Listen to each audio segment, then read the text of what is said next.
by the Department of Commerce UG, Kristu Jayanti College, Autonomous, Bangalore. A day without prayer is a day without blessing, and a life without prayer is a life without power. To begin this auspicious day, I request the college choir to lead us with an invocation song.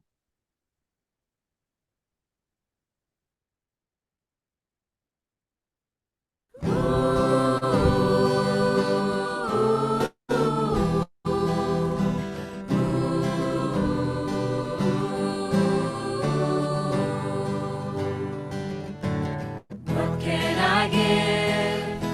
What can I bring that would be pleasing to my King? I give my heart, not just a part. I'm lifting up my everything, but it's all I have to offer, and it's all I have to give. Two hands and one heart, one life to offer you. Two hands and one heart, that's what I give to you. Use me today, I know you can. Lord, I surrender to your plan. You make this heart, you make these hands. Take me and use me as I am. But it's all I have to offer, and it's all I have to give. Two hands and one heart, one life to offer you. Two hands and one heart, that's what I give to you. Two hands and one heart, one life to offer you. Two hands and one heart, that's what I give to you. That's what I give to you.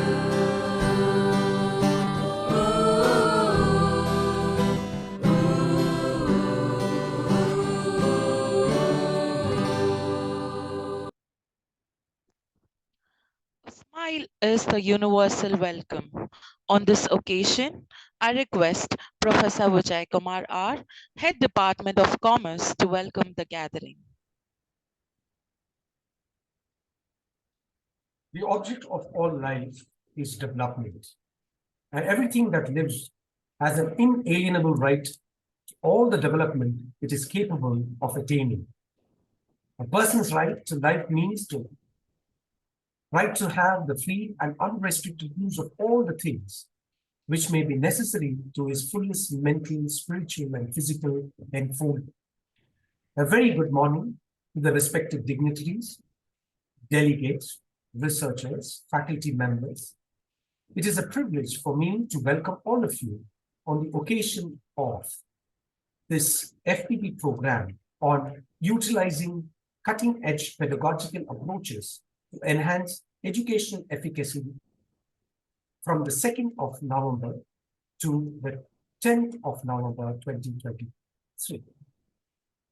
Our chief guest for this inaugural program, Dr. Geetha R., Principal, SSMRV College, Bangalore, who has led the education sector for the past 2 decades by example. We are greatly privileged and honored to have you amongst us, ma'am. I extend a hearty welcome to you. Thank you, sir. Management is doing things right. Leadership is doing the right things. I would like to take this opportunity to place on record our hearty welcome to Reverend Father Dr. Augustine George, our principal, for the perfect support and guidance he has extended to all of us for this FDP. Welcome, dear Father. A warm welcome to Reverend Father J.S.V. Thomas, Financial Administrator and Faculty Department of Commerce for this FDP. Welcome, dear Father. A special welcome to Professor Aloysius Edward, Dean, Commerce and Management Studies, whose constant support and guidance is with us always. Welcome, sir. I also extend a warm and hearty welcome to the FDP program coordinators, Dr. R.T. Singh, Dr. Eva Rani, and all other faculty members for organizing this FDP and the entire team of the teaching fraternity of the Commerce Department. Welcome, dear teachers. I also extend my warm welcome to the delegates from various esteemed institutions across the city and across the nation for this wonderful FDP program on pedagogical approaches to enhance educational efficacy. A warm welcome to one and all. I'm very sure each day holds a surprise, but only if we expect it, we can see, hear, or feel when it comes to us. Let's not be afraid to receive each day's surprise. It will open a new place in our hearts, a place where we can welcome new friends and celebrate more fully our shared humanity. Welcoming one and all, I begin. Thank you. Thank you, sir. It is my pleasure to welcome Professor Vijay Kumar R., Head Department of Commerce, who always motivates and guides us in all the department activities. We welcome you, sir. Leadership is the capacity to translate vision into reality. One such leader is our principal, Reverend Father Dr. Augustine George. Now I request our beloved Father to deliver the inaugural address.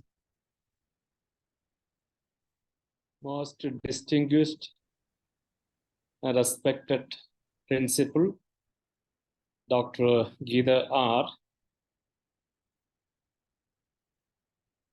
Professor Vijay Kumar, Head Department of Commerce, faculty members, and delegates from the other institution. Swarm greetings from Kristu Jayanti College. I'm very happy to see the Commerce Department is organizing a faculty development program focusing more on the pedagogical innovation approach that can bring into the teaching and learning process. And I wish all the best to the department and participants looking for an enrichment experience to all of you. So grateful to Dr. Geetha R., the principal of SSMRB College, Bangalore. I had gone through the website of the college and the message of the principal. I do acknowledge the great leadership role of the Dr. Geetha R. for sustaining an environment of research and academics in the institution, and her effort to take the institution to the greater heights. Today, you are going to share with us your experience and expertise. Moreover, your insights into the pedagogical approaches to be employed by the faculty members irrespective of the stream they are in. Thank you, ma'am, for joining with us today. It's my pleasure, Father. I have been meeting all the department. The last week, we have a unique program, Department Quality Improvement Sessions, wherein I checked with all the department about the pedagogical approaches they have been employing for the best experience that they can give to the students. We are focusing on the 4 areas when it comes to the academic. The first and foremost, as a teacher, they have to be focused more upon the teaching. There's no doubt of that. They cannot compromise upon it. Second area, I think they must understand the outcome from the students once they complete their course, or once they complete their program. So particular to ask the question to the teachers whether OBE framework, that means outcome-based education, is for the students or for the teachers. I think with the dialogue with them, I'm just sure, I think teachers are very much aware of that. The OBE frameworks is not only for the student, it is for the teachers as well. We do expect a certain outcome from the students, but this is possible only if a particular teacher is aware of it, what outcome she has to or he has to expect from the particular course she is going to take. And here comes the significance of how a particular teacher is going to engage the students, wherein it necessitates to look for or innovate the pedagogical methods they had to employ to take the classes in a very meaningful way. This is a question that, as a teacher, that we need to understand why we need to employ a pedagogical method. Whether the teacher will be known by the pedagogical method, that is one reason that we can say. But the other side of the things is going to be the students has got a clarity, and students will be clear about the concept that a teacher is going to teach. So any of the pedagogical methods employed by the teacher should not remain as an isolated in an approach that has to lead to a certain outcome from the students, wherein they have to integrate. The third aspect of the academics is going to be the integration of the technology. And I used to say about the fourth area, that is about the assessment, the teaching, the outcome, technology integration, and the fourth, the assessment. Gone are the days wherein we take the classes and our entire teaching process is limited only to the classroom, but the teachers must be particular to push the boundaries of the classroom, wherein they have to bring in a lot of the engagement activity in the teaching and the learning process. Wherein they can go with the technology integration, they can go with any of the pedagogical methods, and by which we look at or we are going ahead with more and more student-centric approach in our teaching and learning process. So with this background, I am very keen to see that, or I'm happy to see that department is organizing an FDP, wherein they opened this invitation to the faculty members of the other colleges as well. So the motto is together that we can learn. So I'm happy with that. I wish all the best, all the participants, and I'm sure this is going to enhance the value of you as a teacher.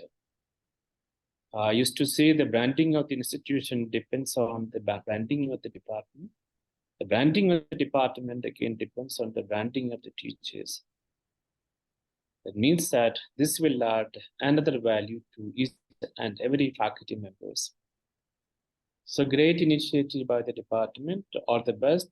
And once again, I acknowledge the presence of Dr. Geetha R, the principal of SSMRB College. Let us see that how we can work together for the best of the academic community. All the best. I remain. Thank you very much. Thank you, Father. Thank you, Father. We have 2 ears and 1 mouth, so we should listen more than we say. It is time to listen to the resource person of the day. Before that, I request Dr. Aarti Singh to introduce the resource person to the gathering. Thank you, Professor Lydia. Good morning, one and all present here. Coming together is a beginning, keeping together is a progress, working together is a success. Edward Hay. It's my immense pleasure to introduce the resource person to the gathering for the inaugural session of FDP. Dr. Geetha R. currently holds the position of principal at SSMRV College, which is a part of RV Group of institutions. With an impressive career spanning 18 years, she is dedicated and accomplished education professional. Her expertise and interest encompasses a range of critical areas such as innovation management, diversity, equity, inclusion and belongingness, business sustainability, and leadership development.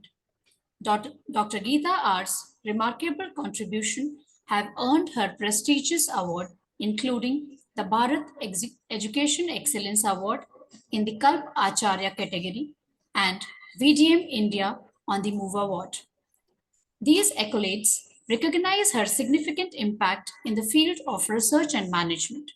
Additionally, she holds a noteworthy position among the top 10% of global authors on SSRN, highlighting her influence and authority in a chosen field. Now, I would like to request respected ma'am to take over this session.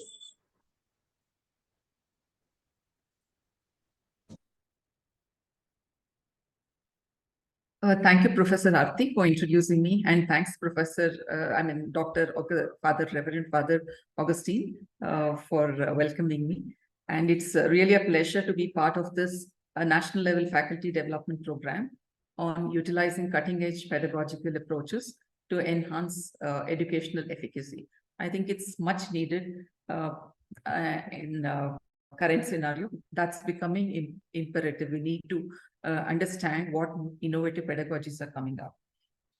Is my slideshow visible? Just checking. Yes, ma'am. I put it on slideshow mode now. Yeah. So the outline of the slideshow would just be what about flipped classroom and why it's become so important now. It's a paradigm. There's a paradigm shift in fact, the digital technology revolution has brought in tremendous shift in the way we deliver teaching today, the way and everything is outcome driven. And of course, these pillars and models of flipped classroom, principles, challenges, and benefits of it, sample activities that can be done for flipped class, and then pre-reference content that may be shared, which I have, in fact, while teaching a few courses earlier, I used to share them as well, and I wanted to just discuss about what more can be done in general. And the conclusion. So this flipped classroom, which is much talked about today. Before that, can I ask a few participants, what's the expectation out of this FDP? Since Father was mentioning about outcome-based education and teachers, outcomes are not just for students, but also teachers. It's very aptly said by Father.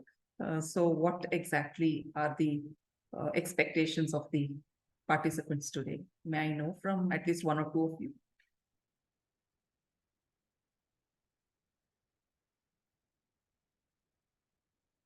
Or shall I proceed? So basically, flipped classroom, why it has become imperative today? Because since we are more focused on outcome-based education, and also we have diverse set of learners in the class. We have oral learners, visual learners, intellectual learners, kinesthetic learners who are more interested in activities, and their learning style is totally different. So catering to the diverse needs of learners in the classroom, and also to ensure that everybody is well aware of the content to be discussed in the classroom. They've understood the concepts clearly, and then they are coming to the classroom. That's very, very important. So what is this flipped classroom? It is one of the blended learning techniques. The other techniques of blended learning include scaffolding, and then it also includes the discussion boards or rooms, whatever. So multiple initiatives are there. Under that, flipped classroom is one of the heutagogical, or you can call it pedagogical or andragogical technique. Pedagogy is commonly used, but then Andragogy for higher education, andragogy would be more appropriate term, but in accreditation, everywhere, bodies and everywhere, pedagogy is the most widely used term. So all of us are very familiar with that.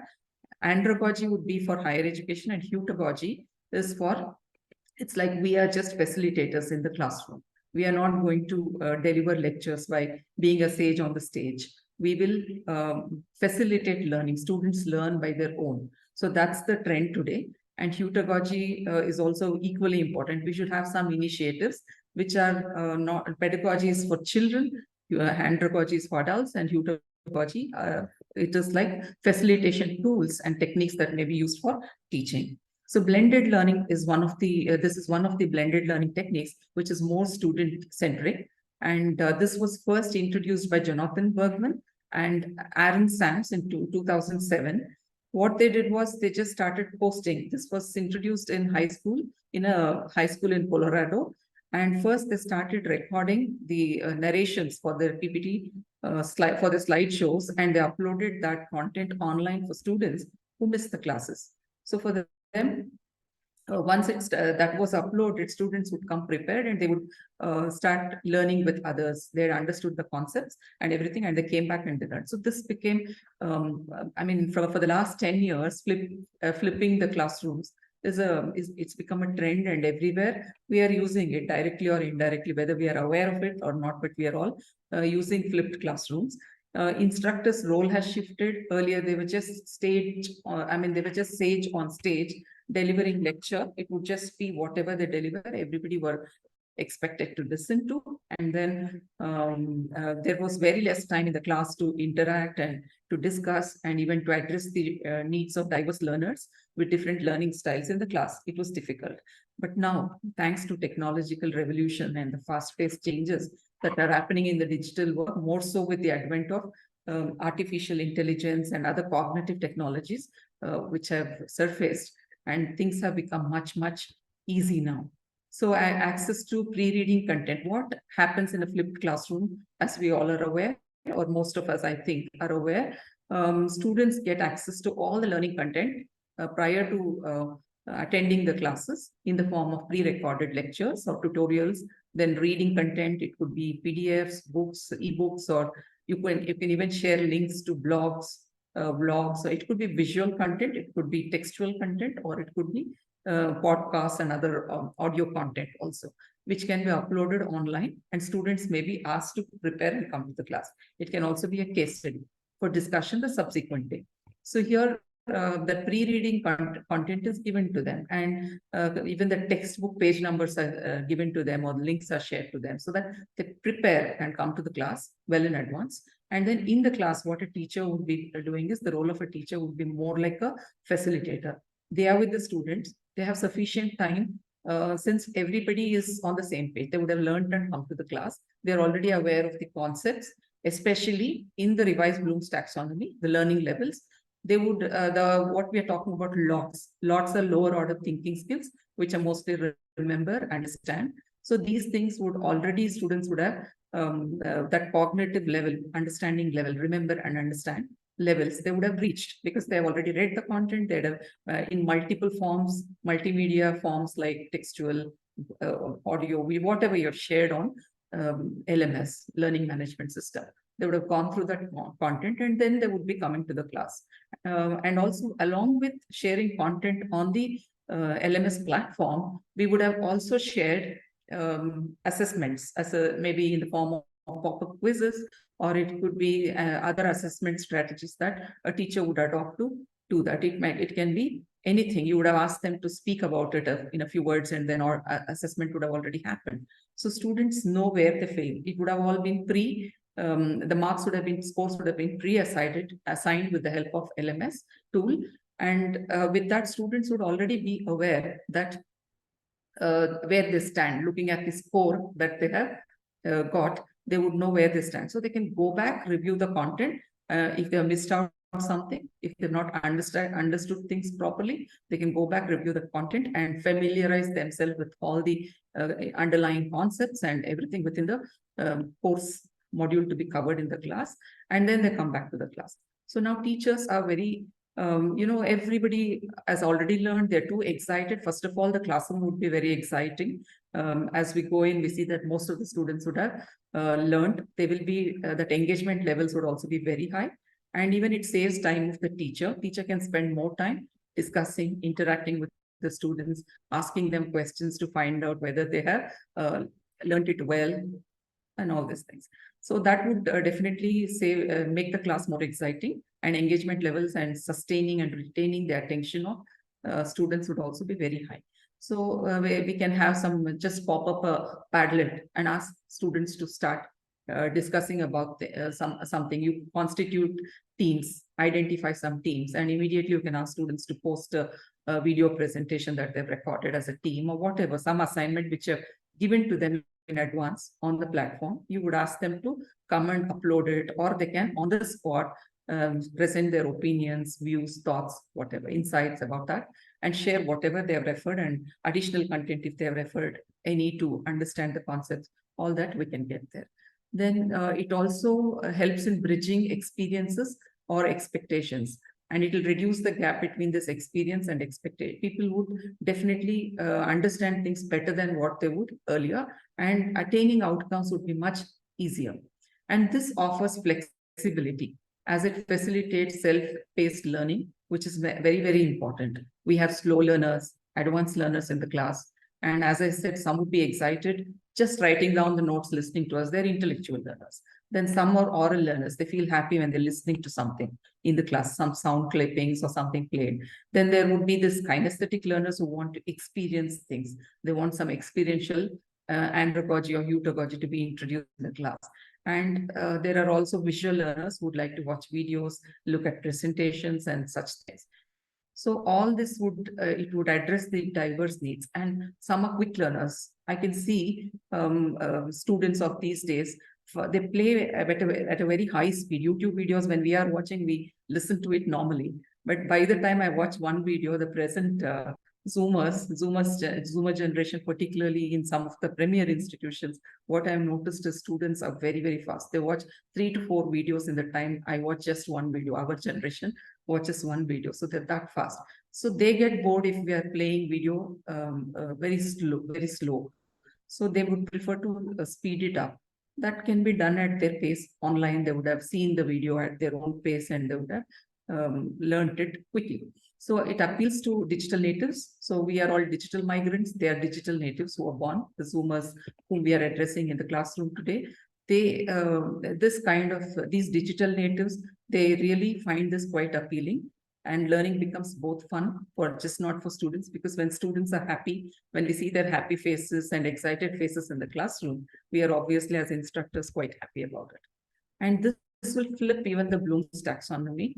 Initially, we say, remember, understand. We focus on lower order thinking skills or lower order cognitive work. Usually this part of it is done outside, because they learn even before the class. They read the concepts, content, they remember and understand it, and then come to the class. During class, whatever they have learned, they start relating to the live examples, to case studies, to discussions that happen in the class, or interactions that we bring in. You can even make students understand. For example, while teaching diversity, equity, inclusion course, I had just shared Hyatt test link to students. Hyatt is Harvard Implicit Association test. So they were all asked to click on the link. Test link was shared on Google Classroom.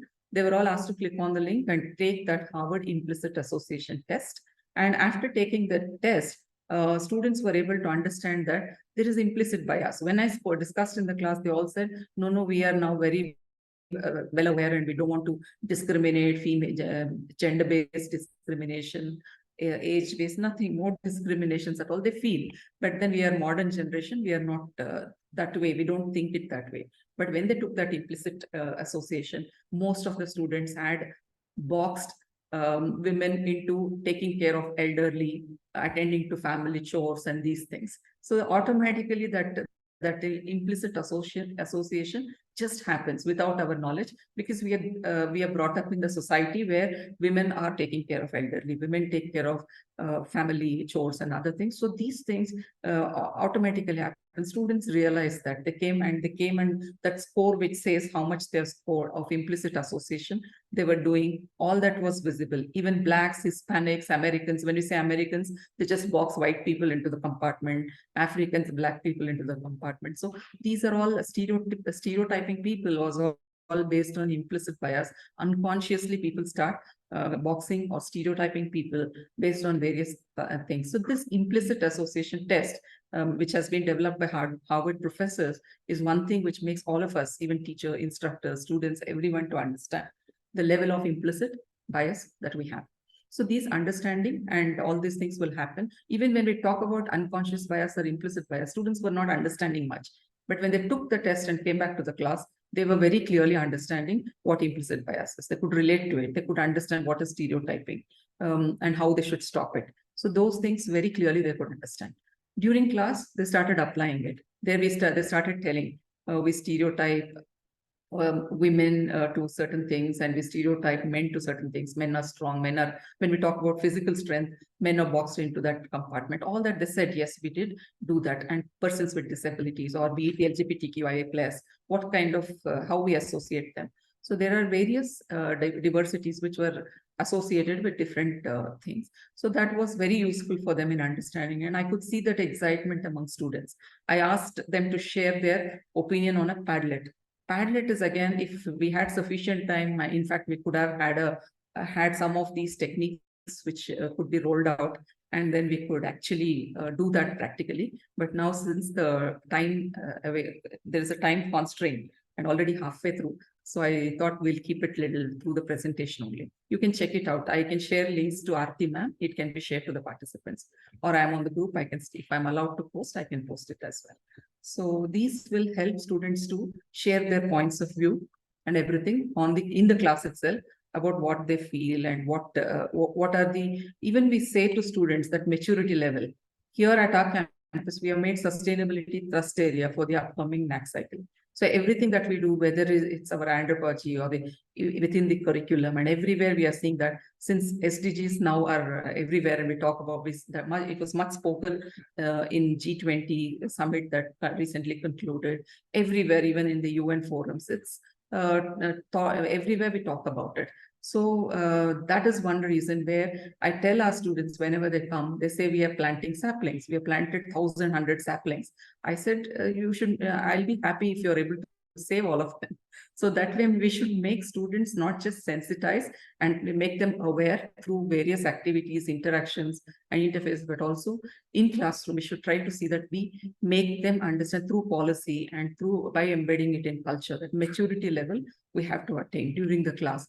For that, we need sufficient time. So before class, if we are sharing all the content, students will come prepared and they start enjoying the class by applying it, whatever the concepts, and solving the problems, solving the cases that are shared to them, or engaging in an activity like role play, or there are many AI-powered tools like Scrivener and many others.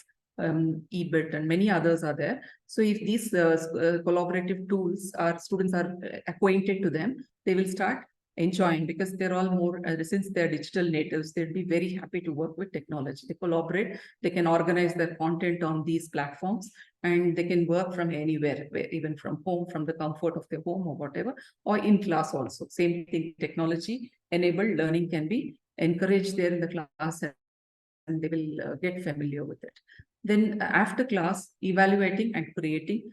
Sometimes we will ask them, there are certain things like while teaching the course, this managing conflicts and negotiation, we ask them to write, students we shared Johari window, and then we ask them to self-evaluate themselves, and also ask a peer to evaluate, and based on where they are lacking. So if each person knows themselves well, and also what others think of them, if they get to know, they can reconfigure themselves to become better.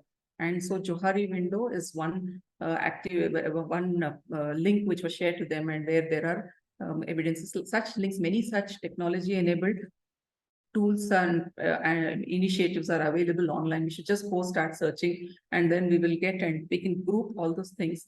And even before the semester commencement, all those things can be uploaded on the LMS. So students will be really, they enjoy working with them. they can start creating. Even we can ask them to do a pulse survey. Most of the companies are really confused about what they're doing. Corporates, when it comes to diversity and inclusion, they're only talking about gender inclusion. They're having activities around that, but there are multiple forms of diversities in the organization. So we just wanted to make students understand models.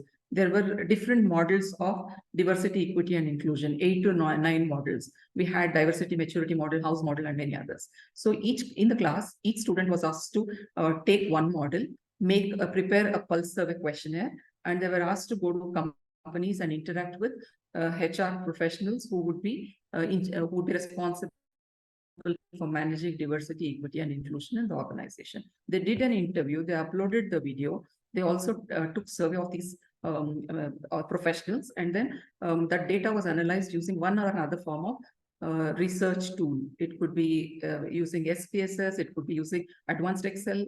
They were allowed to choose the tool that they're comfortable with within the group. So then some would use R Commander, whatever they were good with. And they came up with the survey report. The report was presented. That was their continuous internal evaluation for assessment. It was used. So that way they get to know where they learn very quickly. So after class, we can assign them such works. In this whole thing, now as we see, the revised Bloom's taxonomy also gets flipped with this. So the 4 main pillars of flipped learning. First one is flexible environment, which facilitates self-paced learning. And pillar 2 is F stands for flexible environment. As we know, offline they can learn in asynchronous mode and synchronous mode, both they can learn. And also it facilitates students to learn at their own pace. Anytime they can access the content which is posted online. So at their own pace, they can learn. Since recorded lectures are all there, they don't miss out anything. Then pillar 2 stands for learning culture. This fosters independent learner-centric learning. So it builds that learning culture rather than just listening. We always talk about now training and development is replaced by learning and development in companies as well. The main reason is in training, it is all trainer-centric and trainer decides what to teach, and the trainer may be excellent, but the learning effectiveness might have not happened. The outcomes, learning outcomes may not have been attained. So learner culture is always, it's very good. It's good to see that we should try to ascertain that there is learning effectiveness in everything that we teach. So flipped classroom rests on that second pillar, which is building learning culture. Third one is intentional content. The content should be very specifically designed to fit the needs of the module or unit that we are teaching, or whatever, a particular model to which you are referring, or whatever you want to discuss in the class, it should be connected to that. Then pillar 4, professional educator, where instructor should be there for thorough guidance. It's not just for lecturing, but to ensure that they are with the students, helping them to engage in learning process and facilitate their learning process, and try to elicit responses from them through some probing questions, and see that from whatever they've learned online, they come and they're able to discuss that, interact in the class, take the role of the protagonist in the case which has been shared, and try to talk about it and give their perspectives. Wherever we feel that they need to be realigned, maybe as facilitators, instructors can guide them on to enable right understanding. So these 4 pillars are the foundation or edifice for an effective flipped classroom, and they will definitely help in making the learning more effective. So there are certain flipped classroom models which teachers can adopt. They can go for standard flipping, where this is very basic flipped model, which will enable access to all pre-recorded videos, and students go through those videos or any pre-reading content that is shared online. They go through it and then they come to class.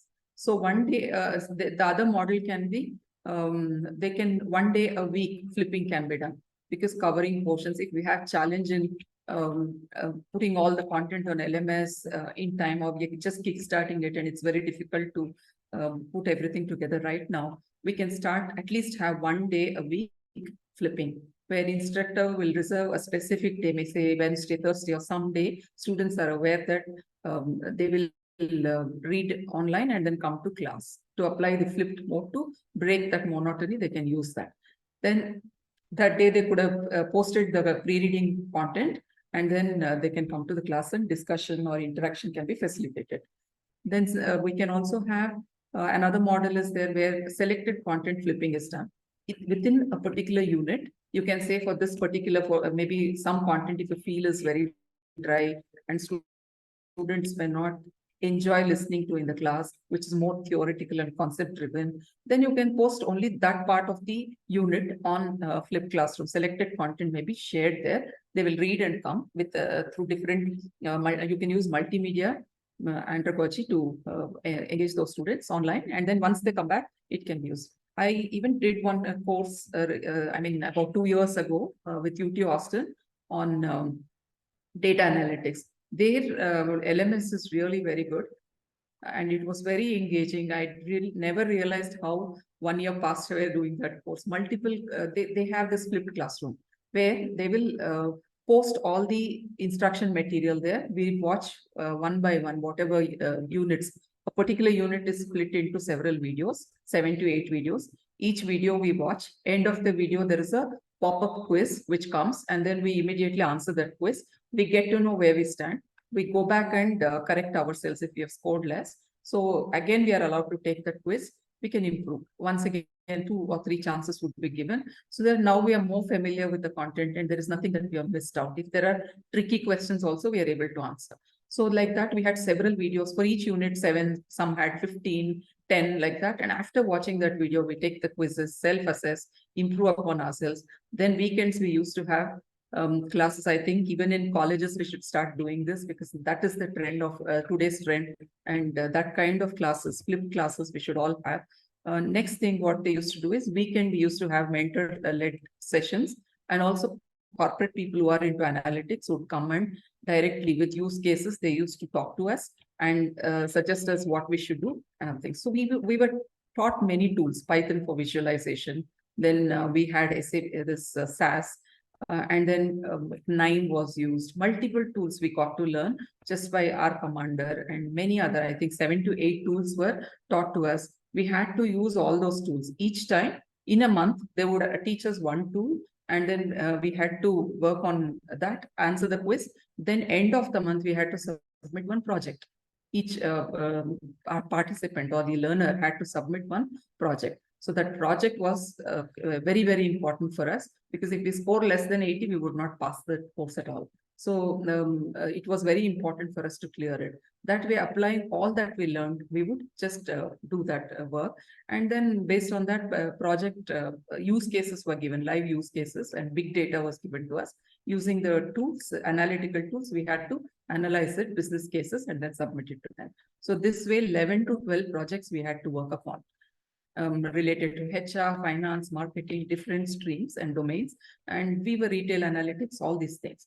So 11 projects were completed. And at the end, we had to submit one capstone project.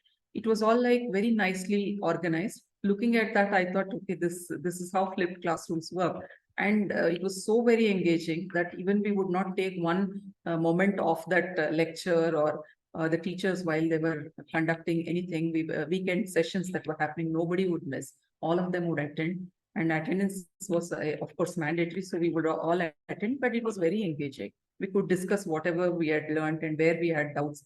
We could clarify all that with the teacher when during the interaction. And then we had mentors also with whom we can connect and ask for any further doubts which could not be clarified during the weekend classes. So that way, that really was amazing journey. And I think flipped classrooms should become order of the day, as they are really very useful. Along with the regular lectures that we deliver, I think that also engages students. So next one is flipping without pre-recorded video lectures. Apart from video lectures, here anything else can be used, like the TV shows, it can be case studies or ebooks, and multiple other links can be shared where they can read some articles, research papers, blogs, whatever. Then full hybrid flipping can also happen, where learners are in class, given in class time to complete their online tasks and activities. So these are 5 different models that teachers can adopt for flipped learning.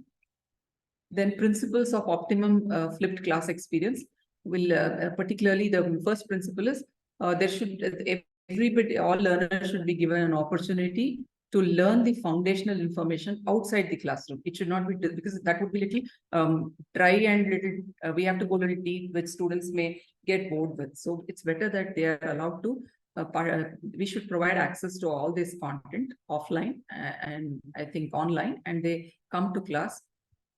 Then hold students accountable for pre-class preparation. They become accountable for it, so that accountability is fixed on them. They definitely come prepared. If they are not prepared, they feel out of place in the class. They can't understand anything.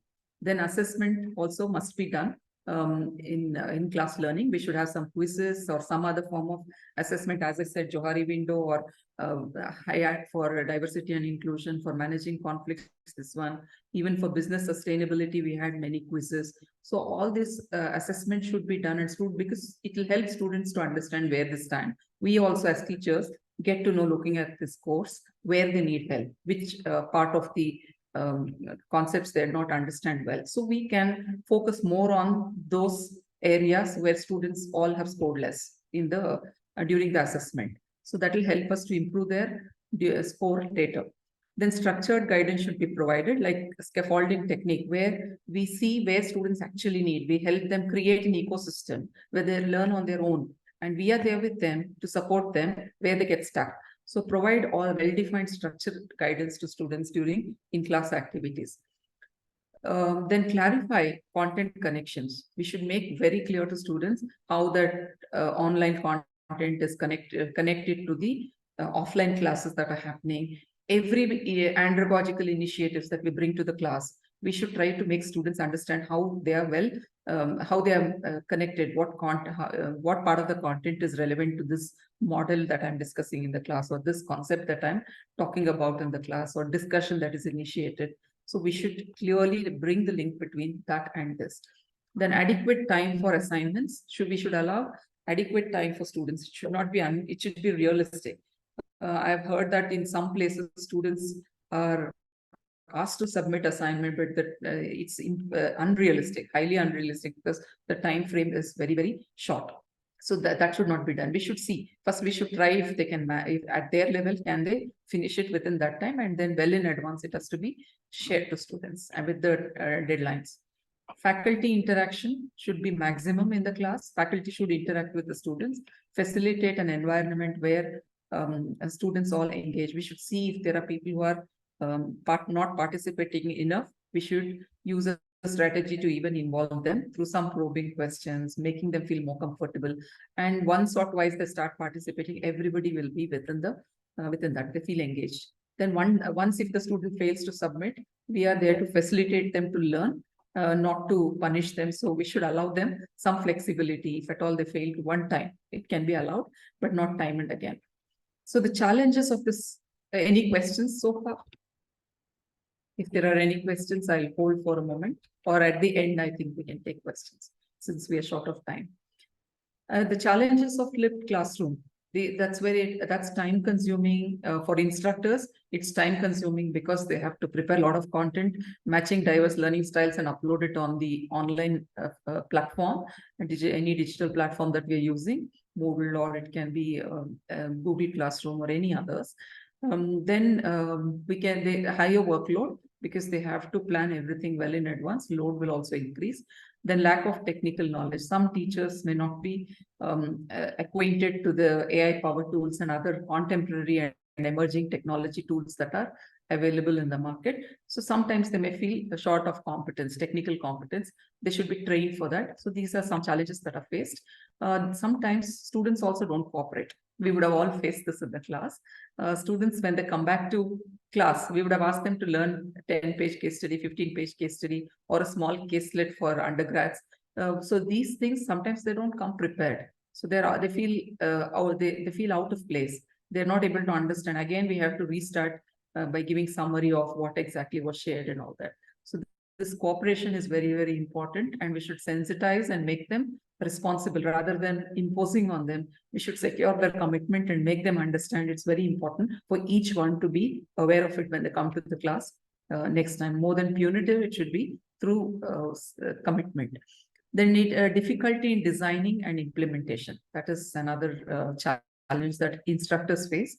while learners find it a complicated structure sometimes, since there is more self-preparation, they find it is too complicated for them. So many things they have to see, prepare, and come to the class. Then lack of access to technology. Rural students and people from the downtrodden section may not have access to advanced technology tools. Sometimes they may not be able to access this content at all. So that can be a challenge from students' end. Resistance to change. Sometimes they don't want to change. They're familiar with the old teaching method. They say that's good enough for us. We don't want to adapt to this change. Then lack of familiarity with technology can also be a challenge and more workload for them because they have to come prepared to the class. Benefits would be, will boost student engagement and keeps them excited throughout. It builds independent thinking skills. It is time efficient and develops higher order thinking skills like analyze, apply, evaluate, and create. So some activities that can be used for flipped classroom. First, you can ask students to watch 3 videos related to the unit or module that you are teaching, and then assign an online quiz that gives immediate feedback. After they watch those videos, connecting to those videos, you would have developed a 10 or 15 question quiz, and then Kahoot quiz, or it maybe you can use any quizzing tools, and then you can share the link there. They answer, and also they get to know their scores. So if they feel that they have not learned well, they go back, watch the videos again, and then familiarize themselves with everything that's told there. Then pair each of these students with their peers to discuss, and then ask them to come and conclude in the class about what they learned, what was the learning outcome, were they able to, whatever learning outcomes were specified before for that unit, have they been attained, and how, all those things they can explain. Then second example, instruct learners to read through a textbook and prepare a word web that displays their understanding of how key concepts and terms relate to each other. Then when they come to class, let learners share the word web with other students, compare different webs, same concept, how each one has built their own word web, and they can understand it in depth, examine, and then explain why exactly their word web is like this, and then discuss unique interpretations of the greater concept relationships, because each one would look different. And then we see that when in class and in the crowd, when each one comes up with their perspectives, our own perspectives change sometimes, and we get influenced by what others are saying. So this will again enhance the learning effectiveness. Then example 3, for pre-preparation, review PPT with videos of topic. We'll ask students to do that and come to the class. When they're in class, break them into groups and ask them to identify 3 possible challenges from whatever content was shared to them in the form of a video or a PPT, and have each group to come and present, and then brainstorm what solutions work as a class, what solutions work best for the problem stated in the slideshow. Based on the context, whatever is the course context, you can relate to that. Then example 4, pre-preparation, you can ask students online for sales simulation, ask to review a customer's financial reports, employee profiles, press releases or articles and all that. In class, challenge the participants to work in groups, choose which employee to invite to a sale call and present their call opening, have the participants to give. This is based on a case study. Give them peer feedback and then provide expert feedback from instructor based on the rubric. So I think it's almost coming to a close. Some pre-reading content that can be shared on LMS, it could be YouTube videos, recorded video lectures using the narration button. You can press on PPT and record the entire slideshow, share it to students even before they come to the class. Then online assessment, also tools have to be used, and also some online assessment strategies have to be adopted.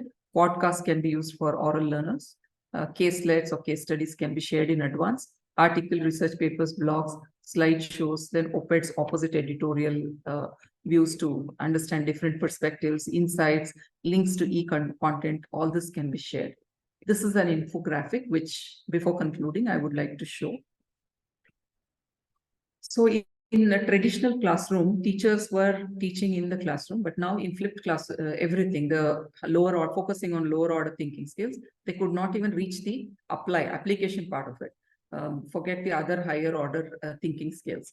But now it is all changing. Instructors will ask students to learn and come, and then in-class activities would be group activities, quizzes, question answers, interaction through question answers, class meetings, discussions, then presentations, and some gamification strategies can be used.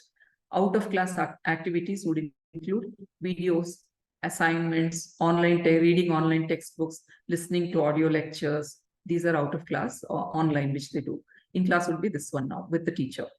Then as we see, as already discussed, the challenges have been shown there.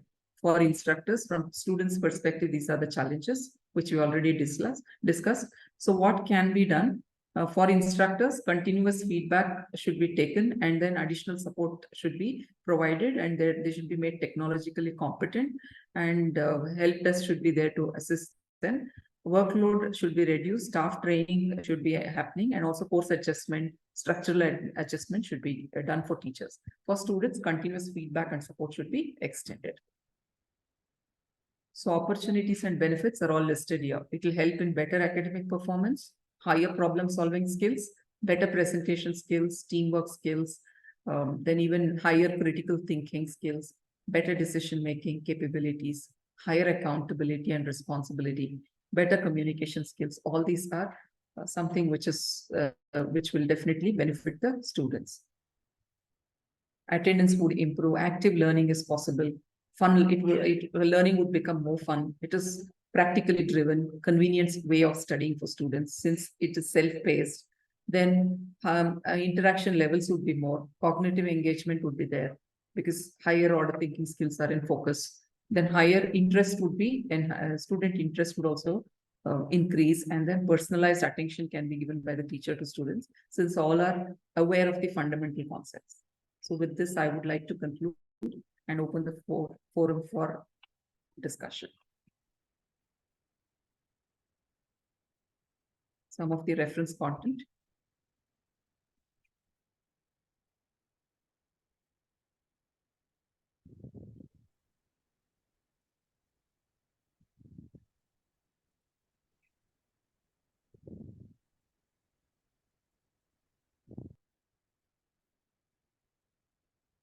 Aarti ma'am?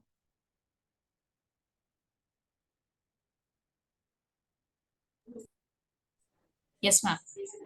Yes, so I think now.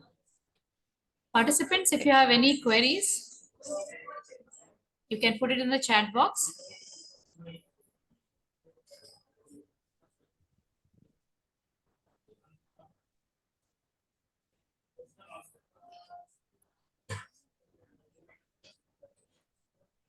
Ma'am, one question is there. Yes, ma'am. How can we have flipped classroom for practical classes like cost accounting?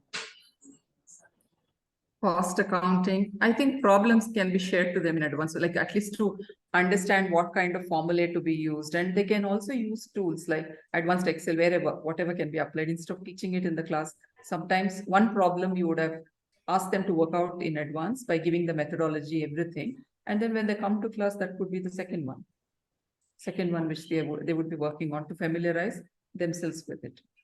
Then one more question is there, ma'am.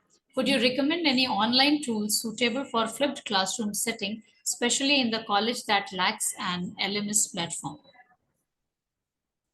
Yeah, as I was suggesting, Padlet is very good. You can just share the link and in the class students can take out their mobile, allow them to use it for educational purpose.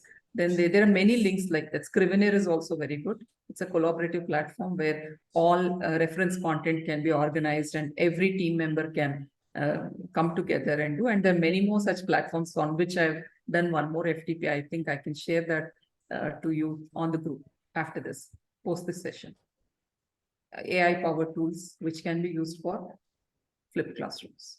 Participants, you can directly also ask the questions now. Yep, please unmute and yeah, ask. they are unmuted now. Yeah. If it was even 2-hour session, I would have shown all those tools. But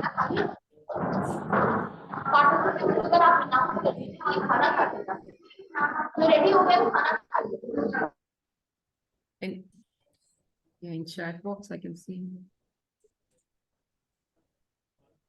PPT will be shared to Aarti ma'am. Maybe it can be circulated. Yeah. I think one participant asked for that. Any other participants? You can directly And I question. think word web was asked. You would have seen word clouds can be built using even within the Microsoft Word. Students can do text mining on Twitter and many other social media handles and look at this for sentiment analysis, and they can build a word cloud looking at what are the current trends. You can just go to YouTube and ask how to build a word cloud on this one YouTube, and you will be able to get a detailed step-by-step direction on how. It's very simple. If time was there, I would have shown you, demonstrated. But yeah, I can share a link on the class, on the WhatsApp group, which you can click and learn about it in detail, stepwise. Dr. Josephine has asked, ma'am, I have questioned that how to manage the fully crowded class and retain the students' attention. If at all they have learned and come to the class, I think when one person is asking the question, the other student would also be very active because they're listening. Already they know the content. They are paying attention to it and they'd be listening. So obviously they'll not get diverted. It's because they're too excited to share. Nobody would definitely miss the class because all are learned and come. And then when the team members are presenting, or when one member in the team is presenting it, others get some ideas immediately. They would be very happy to share. I know crowded, it depends on the type of students that are in the class. If they come prepared, well prepared in advance, looking at their learning level and then their ability and all that, maybe we have to post simple content, not very complicated, which is difficult for them to understand, simple videos. Then ask them to empathize with the protagonist in the case or in the video and come back to the class. So first class, maybe some slow learners find it difficult. There is another question from Rinbai, Professor Rinbai. She says, can we use flipped classroom as a pedagogy in relation to Bloom's taxonomy? Yes, ma'am, absolutely. Because flipped classroom will help in remembering, understanding in lower order thinking skills. Students can lower order cognitive level can be attained through this online, and offline when they come to in-person sessions, it will help them to attain that higher order thinking skills. What's are higher order thinking skills? Lots are lower order thinking skills. So these two can be definitely, we will be able to fulfill as per the RBT, we will be able to see that all outcomes are learning levels are attained by the students. Otherwise, if we don't use this flipped classroom method, then we will not be able to even move beyond and apply. Apply would be where we get stuck. Beyond that, it's very difficult, because we need to familiarize them with the concepts. Yeah. So any further questions?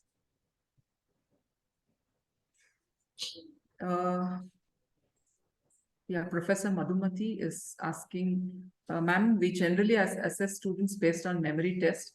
The end don't we think we should first change? Yeah, assessment pattern has to be changed. As I said, see, HIAT is one thing which I mentioned of the Johari window, where the models itself, using the model, we are connecting it to it. It's not just quiz or remembering or anything. There they are evaluating. When we say in Johari window, evaluate your friend, your peer or friend or another team member, they're evaluating based on the I mean, when we talk about conflicts, what leads to conflicts, we would have told about many things. So all those things, they connect to that and they evaluate the peer based on that.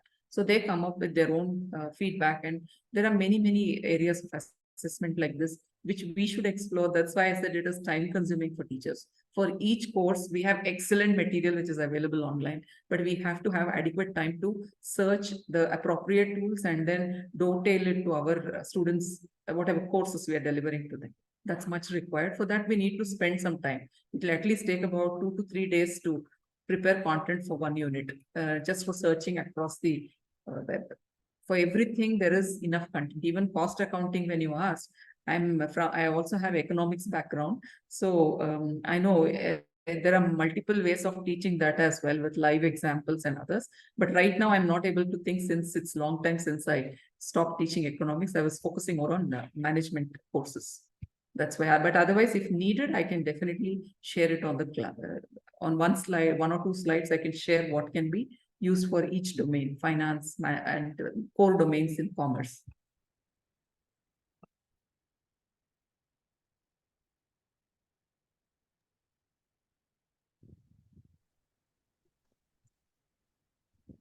Any more questions?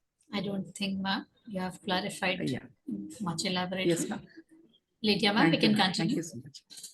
Thank you, ma'am. Thank you. Thank you, ma'am, for taking the time to enlighten us with the various pedagogical approaches.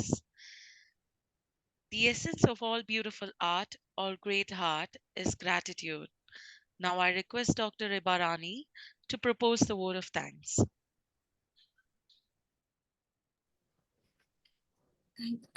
Thank you, ma'am. We must find time to stop and thank the people who makes a difference in our lives. John F. Kennedy. Good morning, one and all present here. On behalf of entire Kristu College, I deem it my privilege to propose the vote of thanks on the inaugural session of Faculty Development Program. First and foremost, I would like to extend our sincere gratitude to our distinguished speaker, Dr. Geetha R., Principal, SFMRB College, Bangalore. She shared her valuable insights, experiences, and wisdom on the flipped classroom model. Your presentation were not just informative, but inspiring, providing us with a new lens through which we can approach teaching and learning. Thank you so much, ma'am. My pleasure. It's my pleasure. I wish to express my gratitude to our respected principal, Reverend Father Dr. Augustine George, for his immense support in contributing towards the growth of the college. Your constant encouragement has helped us in the best way. Thank you, Father. I extend my sincere gratitude to respected Father J. Smith, Financial Administrator, Kristu College, for all the guidance and support. I would like to express heartfelt thanks to Dr. Aloysius Edward, Dean, Commerce and Management, Kristu College, for his enormous support. I would like to thank our dynamic head of the department, Professor Vijay Kumar, for his constant help and guidance that radiated a source of energy within us. Thank you so much, sir. I extend my sincere thanks to all the program coordinators and the faculty members for the successful conduct of this FDP. I would like to express my deep appreciation for the presence of all the participants in this FDP. Your involvement has been instrumental in making a success. I express my thanks to technical staff for extending their helping hand for the success of this event. Once again, I extend my gratitude to one and all. Thank you and have a great day. Thank you, ma'am. Thank you, ma'am. By this, we come to the end of the inaugural session. Now I request the college choir to lead us with the Jayanti anthem.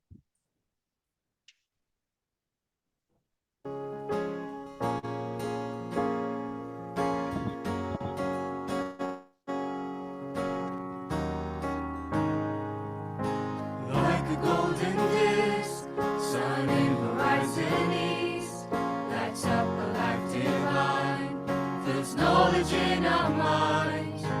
Laurels and the book make us sublime. With the mighty Lord, we soar high on the bedrock of faith. Integrity of force, human dignity true, excellence we strive. Kristu Jayanti, light and prosperity. Kristu Jayanti, light and prosperity. Praise of joy and peace, sprawl our hearts and minds.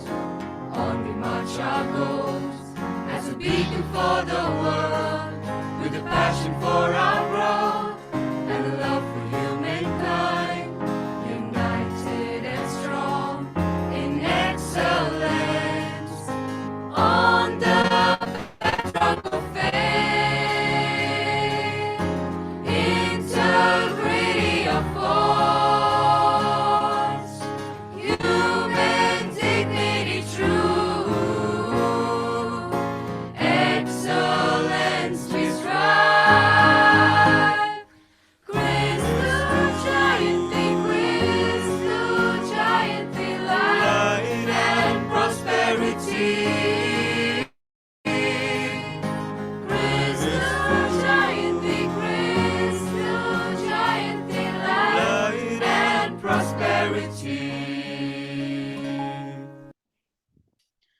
Once again, thank you everyone. Have a wonderful day.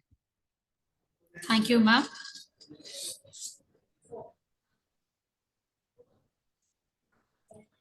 Participant, now we'll be ending the meeting. You can join on Aarti ma'am, third.